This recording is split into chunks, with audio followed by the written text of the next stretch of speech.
اعوذ باللہ من الشیطان الرجیم بسم اللہ الرحمن الرحیم۔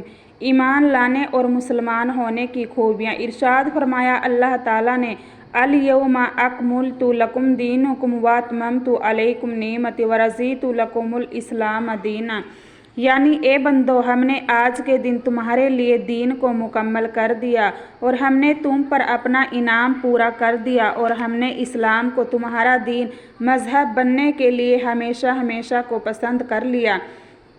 اللہ تعالیٰ نے اس آیت شریفہ میں ایک بہت بڑی نعمت کا ذکر فرمایا ہے، اور وہ نعمت اسلام ہے۔ اللہ تعالیٰ نے ہم کو اس کے کامل ہونے کی خبر دی ہے تاکہ معلوم ہو جائے کہ یہ بہت بڑی نعمت ہے، اور اللہ تعالیٰ نے اسلام کو ہمارے لیے پسند بھی فرمایا ہے اور اس کو کامل بھی کر دیا ہے۔ تو اس کا یہ اثر ہوگا کہ جس شخص کے پاس یہ اسلام کی نعمت ہوگی، اللہ تعالیٰ اس سے راضی ہوگا۔ دیکھو، نعمتیں دو قسم کی ہوتی ہے۔ دنیا کی نعمتیں جیسے کھانا پینا، مال اولاد، عزت و آبرو، مکان، زمین جائیداد وغیرہ، ان نعمتوں کا فائدہ دنیا میں ہوتا ہے اور ان کے فائدوں کی حد ہے۔ دوسری نعمتیں آخرت کی ہے اور ان کے فائدے آخرت میں حاصل ہوں گے اور ان کی کوئی حد نہیں، اور وہ نعمتیں ہمیشہ ہمیشہ باقی رہیں گی، جیسے جنت کا ملنا، حوروں کا ملنا، دودھ وغیرہ کی نہروں کا ملنا، اور قسم قسم کی راحتیں اور لذتیں حاصل ہونا، کسی قسم کا رنج اور غم نہ ہونا وغیرہ۔ دنیا میں چاہے کتنی ہی بڑی خوشی ہو، اس کے ساتھ کچھ نہ کچھ تکلیف بھی ضرور ہوتی ہے، مگر آخرت میں کوئی بھی تکلیف نہ ہوگی۔ دیکھو، دنیا کی نعمتیں 2-4 دن کے بعد ختم ہو جاتی ہیں، کوئی نہ کوئی ان میں نقصان ضرور آ جاتا ہے۔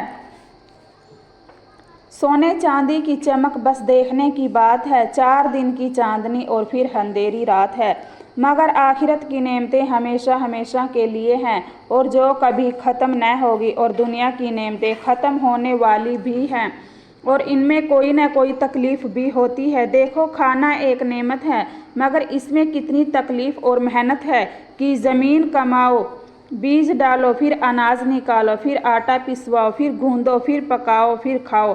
یہ تو کھانے سے پہلے کی تکلیفیں ہیں، اور کھانا کھانے میں اور اس کے بعد بھی تکلیف ہے۔ مثلاً کبھی مرچ اور نمک زیادہ ہو گیا، کبھی کھانا کچا رہ گیا، کبھی کھانے کے بعد پیٹ میں بوجھ ہو گیا، کبھی قبض ہو گیا، کبھی ہیضہ ہو گیا، یا دست آنے لگے، یا قے ہو گئی، یا کوئی مرض ہو گیا۔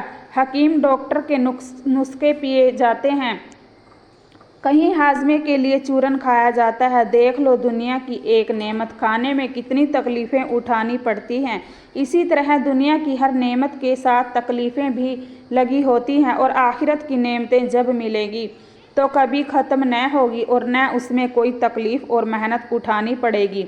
جنت میں خوشی ہی خوشی رہے گی، وہاں جو چاہو گے وہی ہوگا۔ دیکھو، جنت میں کوئی پھل کھانے کو توڑا تو اس میں ایک خوبصورت حور نکل آئے گی، وہ کہے گی السلام علیکم۔ پھل الگ کھایا اور مفت میں ایک حور بھی ہاتھ آ گئی۔ غرض جنت میں عجیب عجیب حالت ہوگی، اور جنت میں جتنا دل چاہے کھاؤ اور ہمیشہ کھاتے رہو، تب بھی مزہ آئے گا۔ نہ پیشاب پاخانے کی تکلیف، نہ ہیضے کا ڈر، نہ بدہضمی کا خطرہ، بس ایک خوشبودار ڈکار آئے گی اور سب کھانا ہضم ہو جائے گا۔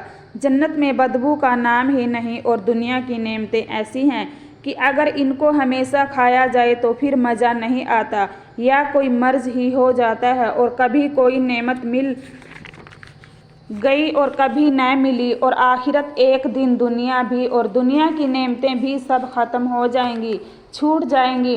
اب خود سمجھ لو کہ دنیا کی نعمتیں اچھی ہیں یا آخرت کی، اور جنت کی نعمتیں اسلام اور ایمان لانے کے سوا کسی طرح بھی حاصل نہیں ہو سکتی، اور اسلام قبول کرنا، ایمان لانا اور مسلمان ہونا جنت کی نعمتوں کے ملنے کی جڑ ہے، اور وہ نعمتیں بھی ایسی پائیدار ہے کہ دنیا کی نعمتیں ان کے سامنے خاک بھی نہیں۔ معلوم ہو گیا ہوگا کہ مسلمان ہونا کتنی بڑی نعمت ہے۔ پھر افسوس ہی کی بات ہے کہ اتنی بڑی نعمت کو چھوڑ کر ہم دنیا کی فانی نعمتوں میں ڈوب جائیں۔ دین اسلام کا ماننا اور مسلمان ہونا تو اتنی بڑی نعمت ہے کہ اس کی بدولت دنیا اور آخرت دونوں سنور جاتی ہے۔